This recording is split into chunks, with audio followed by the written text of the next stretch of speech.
പ്രിയ സഹോദരങ്ങളെ, രക്ഷിതാക്കളെ, വിശുദ്ധ റമദാനു ഷരീഫിൻ്റെ ഒന്നാമത്തെ പത്തായ റഹ്മത്തിൻ്റെ 10 നമ്മോട് വിട പറയാൻ പോകുകയാണ്. അല്പം മണിക്കൂറുകൾ കഴിഞ്ഞാൽ, ഇന്ന് സൂര്യൻ അസ്തമിച്ചു കഴിഞ്ഞാൽ റഹ്മത്തിൻ്റെ 10 നമ്മോട് വിട പറയുന്നു. എൻ്റെ സഹോദരങ്ങളെ, ഈ ലോകത്തും നാളെ പരലോകത്തും അള്ളാഹുവിൻ്റെ റഹ്മത്തില്ലാതെ ഒരു നിമിഷം പോലും നമുക്ക് ജീവിക്കാൻ കഴിയില്ല. അതുകൊണ്ട് റഹ്മത്തിൻ്റെ 10 സർവ്വസമയത്തും നമുക്ക് ആവശ്യമായതിനാൽ അല്ലാഹു തആലയോട് യാചിച്ച് ഖേദിച്ച് അള്ളാഹുവിനോട് ഇരന്ന് ചോദിക്കണം.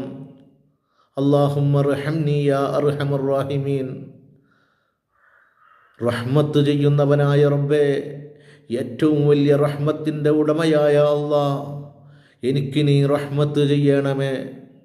എൻ്റെ അനക്കത്തിലും അടക്കത്തിലും, എൻ്റെ വാക്കിലും എൻ്റെ പ്രവൃത്തിയിലും, എൻ്റെ എല്ലാ കാര്യങ്ങളിലും നീ റഹ്മത്ത് വാരിക്കോരിച്ചൊരിഞ്ഞു തരണേ എന്ന് അള്ളാഹുവിനോട് മനസ്സറിഞ്ഞ് ഇരന്നു കഴിഞ്ഞാൽ അള്ളാഹു തീർച്ചയായും തരും.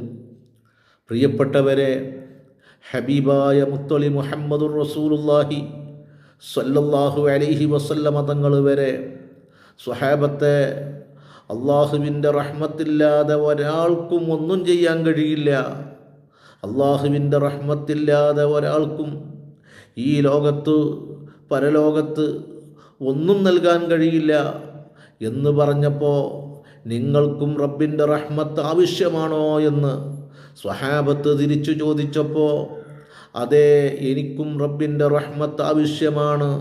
പക്ഷേ എനിക്ക് അല്ലാഹു തആല പ്രത്യേകമായ കരുതൽ, പ്രത്യേകമായ സ്പെഷ്യലായ റഹ്മത്ത് അല്ലാഹു എനിക്ക് വർഷിപ്പിച്ചിരിക്കുന്നു എന്ന് നബി തങ്ങൾ പറയുമ്പോൾ, ആ റഹ്മത്ത് നമ്മൾ ചോദിച്ചു വാങ്ങുക തന്നെ വേണം.